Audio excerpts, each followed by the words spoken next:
Iz grew increasingly paranoid as the whispers in the village about his temper reached his ears.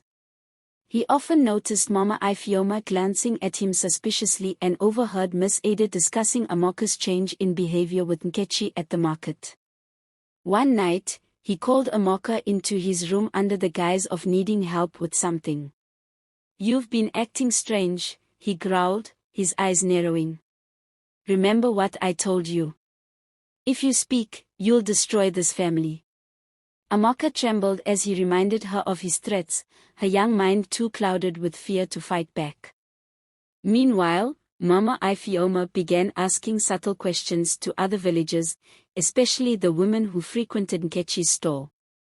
Though many dismissed her concerns, one woman admitted seeing Amoka's withdrawn nature but didn't want to interfere. Mama Ifeoma decided it was time to act. The next day, Mama Ifeoma made her way to Miss Ada's home. The young teacher welcomed her in, surprised by the visit. "I've been watching Amoka," Mama Ifeoma began, her voice low and serious. "Something is wrong with that child, and I think it has to do with her father." Miss Ada hesitated, remembering the day Amoka had tried to confide in her. "I thought she was just upset over something small, but now I'm not so sure," she admitted. They agreed to keep a closer eye on the girl and discuss what steps to take if their suspicions were confirmed. Meanwhile, Amoka noticed the growing tension around her. Mama Ifeoma's piercing stares and Miss Ada's extra attention at school made her feel seen, but it also heightened her fear. She didn't know if this would lead to salvation or more pain. One fateful night, Mama Ifeoma was returning from a late meeting with the village elders when she heard hushed voices coming from Iz's hut. She stopped in her tracks, recognizing Amoka's faint protests and Iz's gruff tone. Her heart raced as she peered through a small crack in the wall. What she saw confirmed her worst fears. Without hesitation, she backed away, her hands trembling, and hurried to her home. She spent the night pacing, torn between confronting Iz and gathering enough proof to protect Amoka permanently. The next morning, Mama Ifeoma visited Miss Ada again, her voice shaking as she recounted what she had witnessed. "We must do something immediately," she urged. Miss Ada agreed but cautioned against acting alone, suggesting they involve the village chief discreetly. Amoka's spirit was close to breaking. Her nights were filled with dread, and her days were a blur of forced smiles and quiet suffering. One afternoon, during a lesson about bravery, Miss Ada asked the class to share stories of courage. Amoka's hand slowly rose, and when called upon, she began, "There's a lion in my house." Her voice faltered as she glanced at Miss Ada, whose encouraging nod gave her strength. "He pretends to be kind, but at night, he roars and hurts me." The classroom fell silent. Miss Ada's heart ached at the veiled confession, but she knew pushing Amoka for details in front of her classmates would be unwise. "That was a brave story, Amoka," she said gently, deciding to follow up later in private. Mama Ifeoma and Miss Ada met with the village chief, Chief Obina, a man known for his wisdom and fairness. They presented their concerns, with Mama Ifeoma detailing what she had witnessed. Chief Obina listened carefully, his face growing darker with each word. "If this is true, Iz has not only broken the law but the trust of this community," he said solemnly. "However, we must proceed carefully. Accusations like these require proof." They devised a plan to catch Iz in the act. Mama Ifeoma would keep watch while Miss Ada ensured Amoka had someone she trusted to confide in. Chief Obina promised to alert the village guards if necessary. Miss Ada's warm smile greeted Amoka after school one day. "Stay with me for a moment, Amoka," she said softly, patting the wooden bench beside her desk.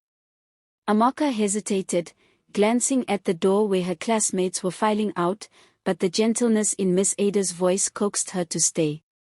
"Amoka, you're a strong girl," Miss Ada began, handing her a cup of water. "I can see it in the way you carry yourself, even when things are tough. But sometimes, even the strongest people need someone to talk to. Do you want to tell me what's been bothering you? Amoka stared into the cup, her small fingers trembling.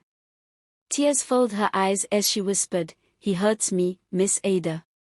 At night. The weight of her words seemed to fill the room, and Miss Ada's heart broke at the sight of Amoka's pain.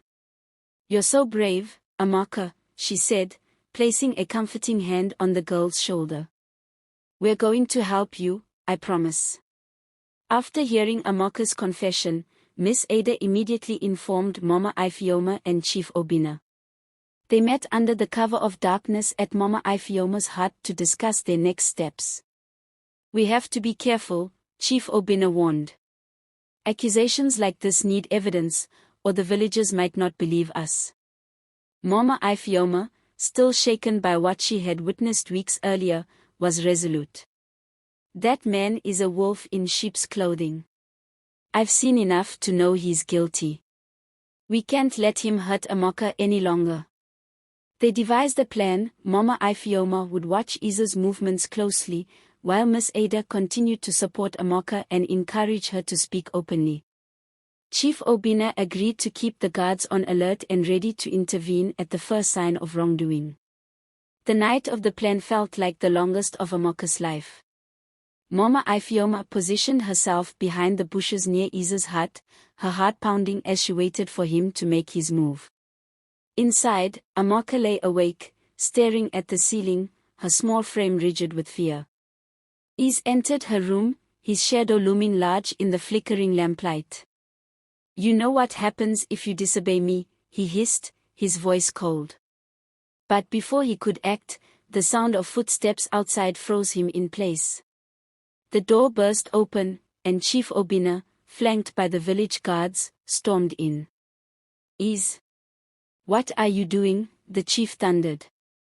He stumbled back, his face a mask of shock and fury.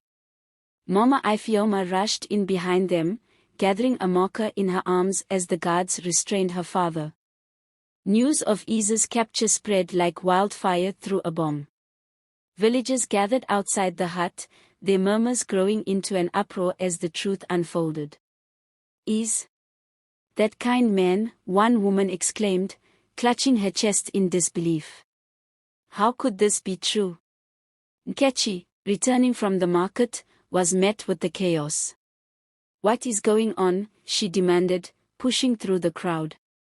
When she saw her husband being led away in chains and heard the accusations against him, she collapsed to the ground in shock. Amoka, still trembling, was taken to Mama Ifeoma's hut for safety.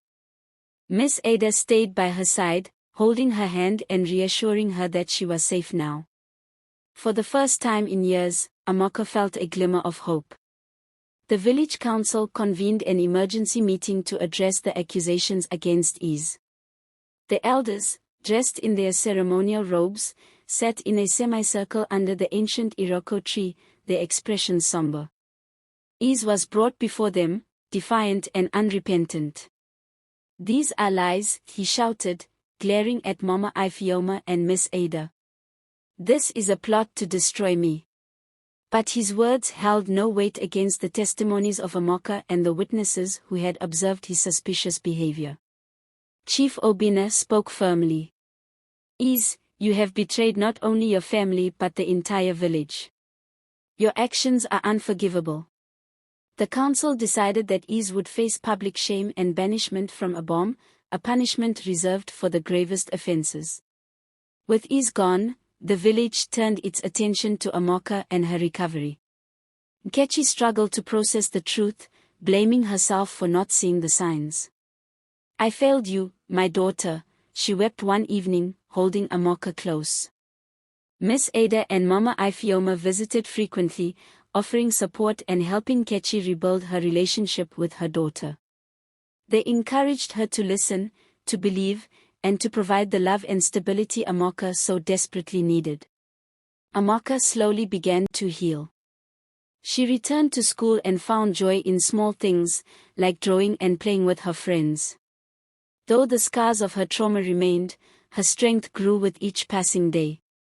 The events surrounding Isa's crimes sparked a reckoning in a bomb. The elders organized community meetings to discuss the importance of protecting children and addressing abuse. Mama Ifeoma became a vocal advocate, urging parents to pay closer attention to their children's behavior and well-being. Miss Ada introduced lessons about personal safety and boundaries at school, teaching children how to recognize and report harmful behavior. "You have the right to speak up," she told them. "No one should make you feel unsafe." The villagers began to change their mindset, breaking the silence around taboo topics like abuse. Though progress was slow, it was a step toward a safer future for the children of Abom. As the months passed, Amaka blossomed into a resilient young girl. She excelled in her studies, finding solace in books and art. Her drawings often depicted scenes of bravery and triumph, reflecting her journey toward healing. One day, she approached Miss Ada after class. "Thank you for believing me," she said, her voice steady and confident. Miss Ada smiled, her heart swelling with pride. "You believed in yourself first, Amaka. That's what matters most." Amaka's story inspired her classmates, who saw her as a symbol of courage. She began to share her experiences with other children, teaching them to speak up and never be afraid to seek help.